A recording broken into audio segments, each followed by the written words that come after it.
අයිබෝන් දරුවෝ අද අපි සාකච්ඡා කරන්න යන්නේ ගැටලු අංක 16. ගැටලු අංක 16 අපිට දීලා තියෙන්නේ සමචතුරස්‍රාකාර ඉඩමක් වටා ඇති මුළු කම්බි කණු ගණන 32යි.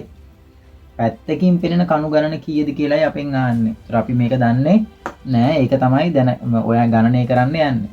එතකොට මේකේ තව පොඩි ඉඟියක් දෙනවානේ සමචතුරස්‍රාකාර ඉඩම. ඒ කියන්නේ පැති අතරම සමානයි කියන අවස්ථාව. දැන් අපි ඊයේ දිනේදී අපි කතා කරා පැත්තකින් පෙනෙන කණු ගණන දීලා පැති ගණන දීලා අපිට මුළු කණු ගණන හොයන්න කියනවා. නමුත් මේකෙත් දෙන්නේ මුළු කණු ගණන දීලා පැත්තකින් පෙනෙන කණු ගණනයි අපෙන් ආන්නේ පුතේ.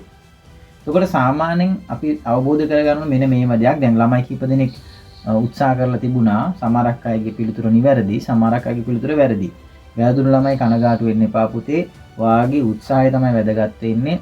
මොකද අපි උනන්දු වෙන්න උත්සාහවන්ත වෙන්න ඕනේ නිවැරදිව පිළිතුර ගණනය කරන්න. දැන් ඔයගොල්ලෝ මේ ඉගෙන ගන්නවා.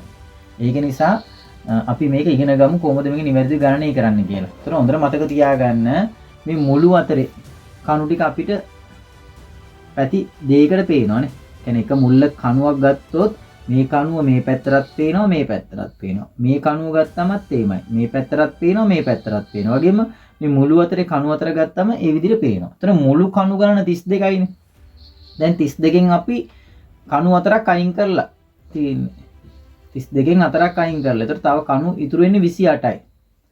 එතකොට අපි එනං මේ කණු 28 සමාන ගොඩවල් අතරකට බෙදලා දෙනවා. එච්චරනේ කරන්න තියෙන්නේ. 28 අතරින් බෙදෙනවා. ඒතර 28 අතරින් බෙදුවම එක පැත්තකට ඉන්නේ කණු 7යි. ඒ කියන්නේ මේ කණු දෙක ඇරෙන්න. හරි. එතකොට එක පැත්තකින් පෙනෙන කණු ගාන කිව්වම මේ කණු 7ට දෙකක් එකතු වෙන්න ඕනේ. එහෙනම් පැත්තකින් පෙනෙන කණු ගාන කණු 9යි. හරි. 32 අතරින් බෙදන්න යන්න එපා. එතකොට උත්තරේ 8ක් වෙනවා. නමුත් මේ කණු දෙක අපි අවධානය යොමු කරන්න බෑ පුතේ. හරි. ඒ නිසා හොඳින් තේරුම් ගන්න. අපි ප්‍රධාන කණු අතර අයින් කරනවා. එතකොට කණු 28ක් ඉතුරු වෙනවා. ඒ 28 ගොඩවල් අතරකට බෙදෙනවා. ඒතර එක ගොඩක් බවට පත් වෙනවා කණු 7ක්. ඒතර මේ දෙකත් එකතු කරාම පැත්තකින් පෙනෙන කණු ගණන කණු 9යි. අපි සමීකරණ ආදේශයට ගත්තොත් පුතේ මේමනේ. දැන් මේකෙදි අපි ඇත්තරම මේ පැත්තකින් පෙනෙන කණු ගණන දන්නේ නැහැ. ඒව තමයි අපි ගණනය කරන්නේ. හැබැයි මුළු කණු ගණන නම් අපි දන්නවා. පැති ගණනක් දන්නවා. හරි? පැති ගණනක් දන්නවා. ඔන්න ආදේශ කරගත්තා. එසේ අපිට කරන්න පුළුවන් දැන් මේ සමීකරණ ලොකු අවස්ථාවක් දරුවන්ට එන්නේ නැහැ. පොඩි අදහසක් විතරක් මම දෙන්නම්.